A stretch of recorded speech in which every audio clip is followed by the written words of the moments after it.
ከዓለም ዋንጫው የተማርኳቸው ለቢዝነስና ፕሮዳክቲቪቲ የሚጠቅሙን 4 ሌሰኖች። ሁላችሁም እንደምታውቁት በጣም በከፍተኛ ሁኔታ ሰሞኑን የነበረው የወርልድ ካፕ የሚዲያዎችን ነገር ኮንትሮል አድርጎ ነበር። እንግዲህ ላለፈው 1 ወር ከምናምን ማለት ነው። እንግዲህ ባለፈው ዕለት ደግሞ ተጠናቋል። ከመጠናቀቁ ጋር በተያያዘ የተማርናቸው የቢዝነስና የፕሮዳክቲቪቲ ብዙ ሌሰኖች ሊኖሩ ይችላሉ። እኔ ግን ቤዚክሊ እኔ ያየኋቸውን 4 በጣም አሪፍ ናቸው ብዬ ማስባቸው፣ በጣም ይጠቅሙናል ብዬ ማስባቸው ነገሮች በዚህ ቪዲዮ ላይ ሼር አደርግላችኋለሁ ማለት ነው። እዛ ውስጥ ከመግባቴ በፊት ግን እዚህ ዓለም ዋንጫ ላይ የማን ደጋፊ ነበራችሁ? እናንተ ማን ነበር ሲደግፉ የነበረው ቪዲዮን ኮሜንት ላይ አስቀምጡልኝ። እኔ እንግዲህ ዓለም ዋንጫው ከመጀመሩ በፊት ጀምሮ ያን ያህል ኳስ ደጋፊ አይደለሁም ወይም ተመልካች አይደለሁም፣ ግን ለዚህ ዓለም ዋንጫ ኤክስፔክት አድርጌ የነበረው ፍራንስ ነው። ያው ፍራንስ አሪፍ የሆነ ቲም አለው ምናምን ነገር፣ ስለዚህ ኤክስፔክት አድርጌ የነበረው ዋንጫ ይበላሉ ብዬ ፍራንስን ነበር። ያው አልተሳካም። ግን እናንተ ይበላሉላችሁ ስታስቡ የነበራችሁት ወይም ሰፖርት ስታደርጉት የነበረው ክለብ ማን እንደሆነ ኮሜንት ላይ አስቀምጡልኝ። በአጠቃላይ ያን ያህል የተመለከትኳቸው ኳሶች የሉም፣ ግን ከኳሱ ጋር በተያያዘ ብቻ ሳይሆን ኳስ ብቻው ሜዳ ላይ ብቻ ያለ ነገር አይደለም። በአጠቃላይ ስትመለከቱት በጣም ሂውጅ የሆነ ቢዝነስ የሚንቀሳቀስበት፣ ፕሌየሮች በጣም የሚያድጉበት፣ በጣም ብዙ ቢሊየንስ ኦፍ ዶላርስ የሚንቀሳቀሱበት ኢንዱስትሪ ነው እና እንደዚህ አይነት ዓለምን ሙሉ የሚያንቀሳቀሱ ሀፕን የሚያደርጉ ኢቨንቶች ሲፈጠሩ እንደው ነገሩን ብቻ ለምሳሌ ኳስ ከሆነ ኳሱን ብቻ የምናስተውል ከሆነ በጣም እንሸወዳለን።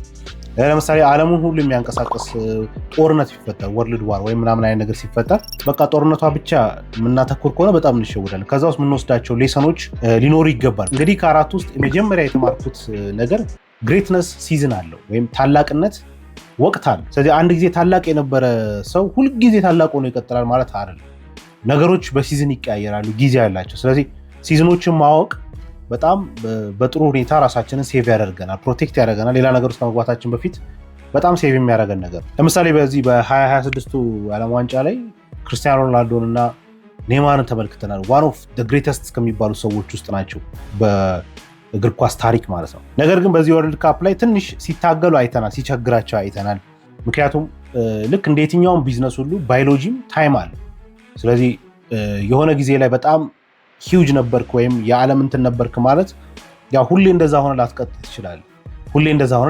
ስለዚህ ሲዝናል የሆኑ ነገሮች አሉና እነሱ ነገሮች አክሰፕት ማድረግ፣ ቀድሞ መዘጋጀት፣ ማወቅ፣ አለመሞከር አይደለም ግን መሞከሩን በራሱ ችግር የለውም። ግን አትሊስት ሲዝኑን መረዳትና ከሲዝኑ ጋር አብሮ ወክ ማድረግ ከግሬትነሳችን ሳንወርድ ሴቭ ያደርገናል። ለምሳሌ በጣም ስታዘቡ የነበረው ነገር ከሮናልዶ ጋር በተያያዘ ቲክቶክ ላይ፣ ፌስቡክ ላይ፣ ኢንስታግራም ላይ ምናልባት ምንም በቃ የተሻለ ስራ ሰርተው ማያውቁ ሰዎች ዓለም አይደለም ሰፈር ውስጥ ያለ ሶሳይቲ ላይ ኢምፓክት ያልፈጠሩ ሰዎች እነ ሮናልዶ ላይ በጣም ዲስሪስፔክትፉል በሆነ መንገድ ሲቀልዱ አይቻል።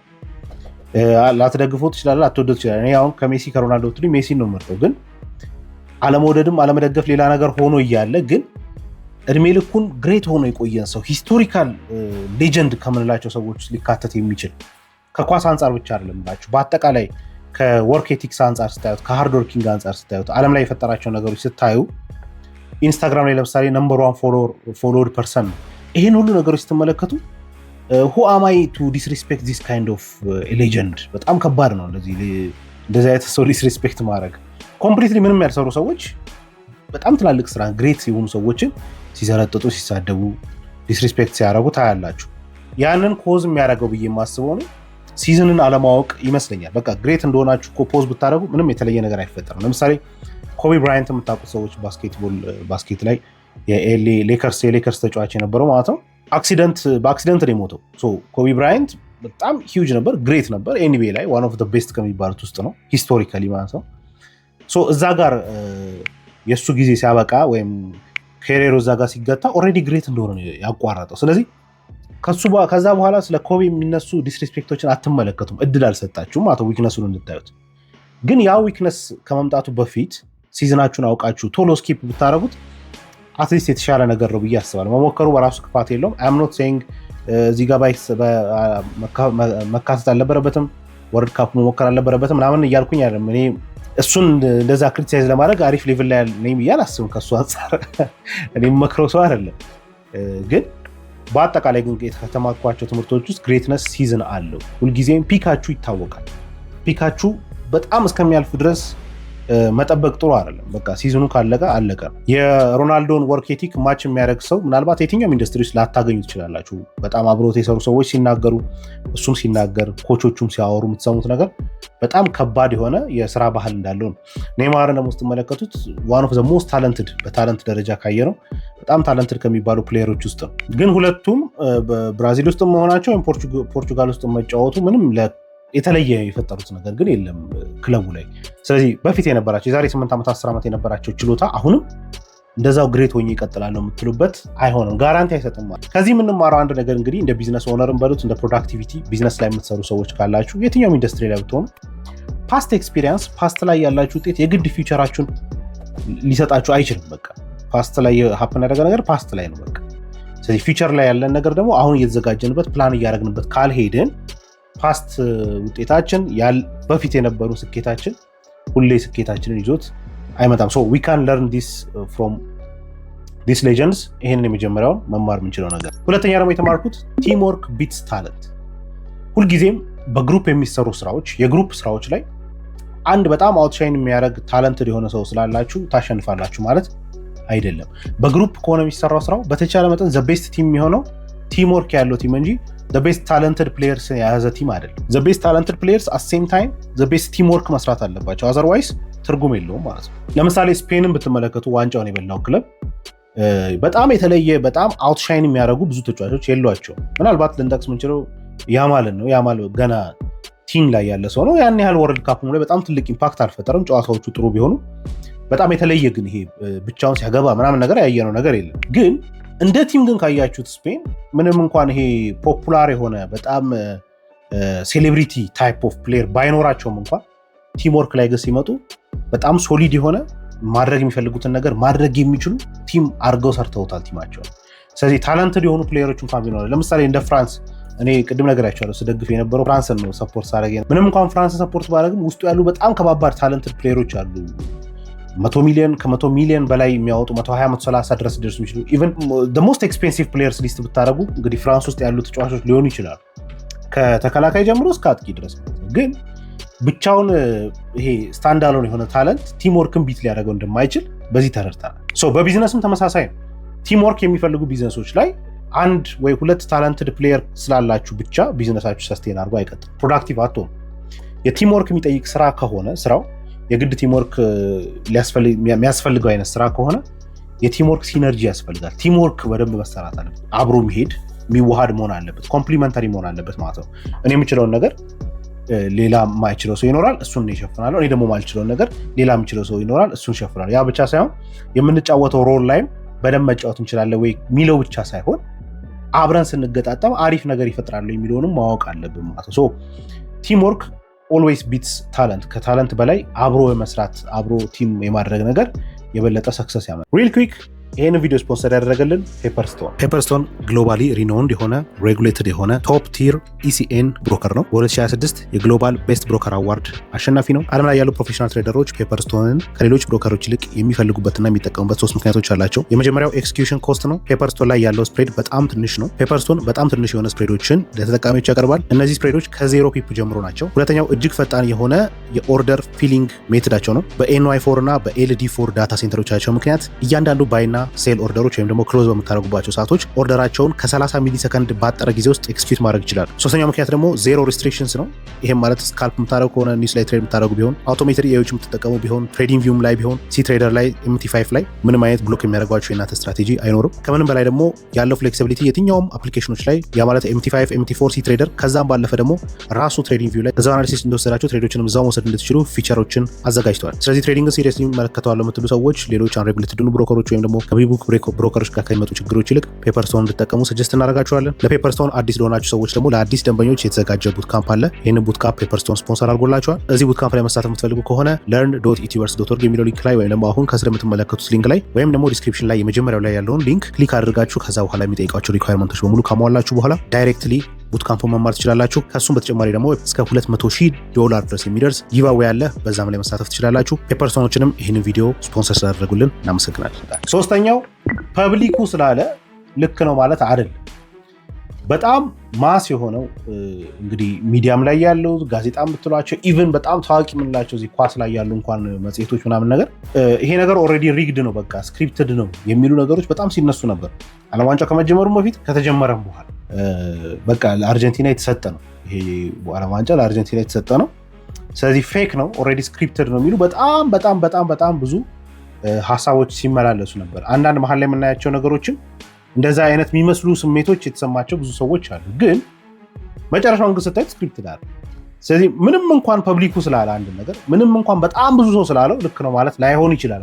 ስለዚህ አንድ የሚታያችሁ የተጨበጠ ቢዝነስ ካለ ወይም ደግሞ ልትሰሩት ያሰባችሁት የሆነ ነገር ካለ እና በጣም ብዙ ሰው አይሆንም ስላለ ወይም ደግሞ በጣም ብዙ ሰው ይሆናል ስላለ ብቻውን ጥቅም የለው። ብዙ ሰው ስላለ ማተር አያደርግም ማለት ነው። ኦፒኒየን እንደ ኦፒኒየን ብቻ ከወሰነው ሊያስኬድ ይችላል። ከዛ በዘለለ ግን ቢዝነሴን እሱ ላይ ግን ቤዝ አድርጌ ቀጣይ ስቴፖችን ሁሉ እሱ ላይ አላደርግም።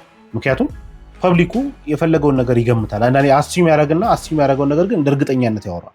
ስለዚህ ፐብሊኩ አለ ማለት ባይ ዲፎልት ልክ ነው ማለት ላይሆን ይችላል። ማርኬቲንግ ካምፔናችንን ስናዘጋጅ ከኦፕሬሽን ጋር የተያያዙ ነገሮች አዳዲስ ፕሮዳክቶችን ሎንች ስናደርግ ኢቨን የፕሮዳክቶቹን ዲዛይን ስናወጣ ኢቨን ሪሰርች ስናደርግ አንዳንዴ ኦፒኒየን ብቻ ስለተሰጠን ያ ኦፒኒየን ልክ ነው ማለት ላይሆን ይችላል። ስለዚህ በጣም ቤዝ ማድረግ ያለብን ነገር ዳታ ላይ መሆን አለበት፣ የተጨበጠ ዳታ። ስለዚህ ቢዝነስ ሞዴላችሁን በሶሻል ሚዲያ ሃይፕ፣ በብዙ ሰዎች ሃይፕ ምናምን ነገር ብቻ የምታደርጉት ከሆነ ምናልባት እዛ ጋር እየተናገሩት ያለው ነገር አሰምሽን ብቻ ሊሆን ይችላል፣ ዝም ብሎ ግምት ወይም ደግሞ የተሰማቸውን ብቻ እያወሩም ሊሆን ይችላል። ስለዚህ የግድ ያንን መቀበል አይኖርባችሁ፣ ግዴታ አይደለም ማለት ነው። ልክ ላይሆን ይችላል። እሱም ብቻም ሳይሆን እውነት ለመናገር ነጥሮ የሚወጡ ቢዝነስ አይዲያዎች ብዙ ጊዜ ብዙ ሰው አክሴፕት የሚያደርጋቸው አይደሉም። ብዙ ሰው አክሴፕት ያደርጋቸው በቃ የተለመዱ ናቸው። የተለመደ ስለሆነ ነው ሰው አክሴፕት የሚያደርገው። ይዘው ያልተለመዱ አይነት ወጣ ያሉ ውጤት ሊያመጡ የሚችሉ የተሻለ ነገር የሚያመጡ ነገሮች ብዙ ጊዜ ሰው ቶሎ አክሴፕት ላያደርጋቸው ይችላል። ስለዚህ እሱንም ኮንሲደር ማድረግ ያስፈልጋል። ቢዝነስ ላይ ስንንቀሳቀስ ቢዝነስ ሞዴላችን የግድ ከሰው ሀሳብ ጋር ብቻ ይስማማል የሚለውን ነገር ማሰብ አይጠበቅብን። የመጨረሻው ሌሰን ደግሞ ሜንታሊቲ ማተርስ፣ በጣም ማተር ያደርጋል ሜንታሊቲ። አስተውላችሁ ከነበረ የአፍሪካ ክለቦች ከምድብ ድልድላቸው በጣም በፍጥነት ነው ያለፉት፣ ብዙዎቹ አልፈዋል። ነገር ግን የመጀመሪያው ጥሎ ማለፍ ላይ ብዙዎቹ ወድቀዋል። ወዲያውኑ ነው የወደቁት። እሱ አይደለም ትልቁ ነገር፣ አልፎ ለምን ወደቁ አይደለም። ሲወድቁ ግን ኦልሞስት ሁሉንም ጨዋታ ብትመለከቱ ቀድሞ የሚያገቡት የአፍሪካ ክለቦች ናቸው። እኔ ዓለም ዋንጫውን በደንብ አልተከታተልኩትም፣ ግን በአፕም ላይ በስልክ ምናምን ቼክ ማድረጋቸው አብዛኞቹ ያው የአፍሪካ ክለቦች ነው፣ የአፍሪካ ስሜታችሁ ስለሚኖር ማለት ነው። ግን ሁልጊዜ ቀድሞ ያገባሉ። ቀድሞ ያገቡና ላስት ሚኒት ላይ ሉዝ ያደርጉታል። 1-0 ይጠብቃሉ። ላስት ሚኒት ላይ ሉዝ ያደርጉታል። ትንሽ የተሻለ ኢነርጂ ሲያሳይ የነበረው ኢጂፕት እና ሞሮኮ ናቸው። ከዛ ውጭ ያሉት ግን ዊል ሊድ ቀድመው ሴኪዩር ለማድረግ ይሞክራሉ። ከዛ በኋላ ግን ያቺን ነገር አስቀጥሎ መቀጠል አይችሉም። በጣም ትልቁ ስህተት ቀድመህ የሆነ ነገር ትይዝና ከዛ በኋላ እሱን ፕሮቴክት ለማድረግ መሞከር እንጂ ለማስፋት አለማሰብ ትልቅ ስህተት ነው። ቢዝነስም ላይ ተመሳሳይ ነገር ነው። በወር 50 ሺህ ብር የምታገኙ ከሆነ በቢዝነሳችሁ በቃ ኮንፈርተብል ነኝ እዚህ ጋር ሪላክስ ላድርግ፣ 50 ሺህ ብሬ ብቻ አትነካ እንጂ ወደ 100 ሺህ ማሳደግ አልፈልግም፣ ወደ 200 ሺህ ማሳደግ በቃ እዚህ ጋር ይበቃኛል የምትሉ ከሆነ ሉዝ ነው የምታደርጉት። ፕሮቴክት እስከ መቼ ታደርጉታላችሁ? ኤክስፓንድ እያደረጋችሁት ካልሄዳችሁ ዘ ቤስት ዲፌንሲቭ ነገር አይኖራችሁ። ስለዚህ የአፍሪካ ክለቦች ላይ የተመለከትነው ሜንታሊቲ ትንሽ ነገር ይበቃኛል፣ በቃ ይሄን ያህል ሊድ ካረኩኝ ኦልሬዲ በቂ ነው የሚለው ስሜት እንደጎዳቸው ተመልክተናል። ይሄ በኢንተርፕረነርሺፕ የሚታወቅ ተርም አለው፣ ኮንፈርት ዞን ትራፕ ይባላል። ምቾት ስታገኙ ወይም ሊድ እያደረጋችሁ ሲመስላችሁ፣ የተሻለ ነገር ላይ ያላችሁ ሲመስላችሁ በቃ ትተውታላችሁ ሌላውን ነገር። ስለዚህ በቃ ይሄን ያህል ካገኘው በቃ የምትሉ ከሆነ በቃ የሚባል ነገር የለም። ወደኋላ ነው የምትመለሱት፣ ወይ ወደፊት ነው የምትሄዱት፣ ወይ ወደኋላ ነው የምትመለሱት። ይዛችሁት የምትቆዩበት ሌቭል ሁሌ ሊቀጥል አይችልም እንደዛ። ስለዚህ በተቻለ መጠን የያዛችሁትን ፕሮቴክት እያደረጋችሁ ኤክስፓንድ እያደረጋችሁ ካልሄዳችሁ ቢዝነሳችሁ ወደኋላ መቅረቱ አይቀርም። አሁን እንድታደረጉ ፈልገው ላይፋችሁም ላይ እንደገና የምትሰሯቸው ቢዝነሶችም ላይ ኦንላይን ቢዝነስ የሚሆን ፊዚካሊ ያሉ ነገሮች ላይ እነዚህ ጥያቄዎች እንድትጠይቁ ፈልጋል። አንደኛ ስቲል በፊት በነበረ ስትራቴጂ ነው አሁንም ለመስራት እየሞከራችሁ ያላችሁት? በፊት የነበረ ስኬት ስላለ አሁንም በዛው ብቻ ነው እየሞከራችሁ ያላችሁት? አንዳንዴ ሲዝን ሊቀያየር ይችላል። ያ ስትራቴጂ አሁን ላይ ላይሰራ ይችላል። ግሩፕ የሚያስፈልገው ወይም ቲም የሚያስፈልገው ስራ ላይ ብቻችሁን እንደ ሂሮ ለመታየት ነው የምትፈልጉት ወይስ አትሊስት ሲስተም ቢልድ ለማድረግ እየሞከራችሁ ነው ያላችሁት? ሶስተኛው የፐብሊኩን ጫጫታ ወይም ደግሞ ህዝቡ አብዛኛው ሰው የሚለውን ነገር ፐብሊኩ ብቻ ነው የሚፈጥረውን ነገር ነው የምታዳምጡት ወይስ ሪል የሆነ ማርኬት ዳታ ነው የምትመለከቱት? አራተኛ የያዛችሁትን ብቻ ይዛችሁ ኮንፈርት በቃ ቺ ትበቃኛለች፣ 10 ሺህ ብር ደሞዜ ትበቃኛል፣ 20 ሺህ ብር ደሞዜ ይበቃኛል፣ 50 ሺህ ብር ደሞዜ ገቢ ይበቃኛል፣ ከዚህ በላይ ማሳደግ አልፈልግም ብላችሁ ዲፌንሲቭ ሞድ ውስጥ ነው ያላችሁት ወይስ ፕሮግረስ ለማድረግ እየሞከራችሁ ነው ያላችሁት? እነዚህን ጥያቄዎች ራሳችሁ እንድትጠይቁ ፈልጋለሁ። ከዚህም በዘለለ እናንተ ከወርልድ ካፕ የተማራችኋቸው ከቢዝነስ እና ከፕሮዳክቲቪቲ ጋር ወይም ከላይፍ ጋር የተገናኙ ነገሮች ካሉ ኮሜንት ላይ አስቀምጡልን። ብዙ ፐርስፔክቲቮችን ማየት ፈልጋለሁ።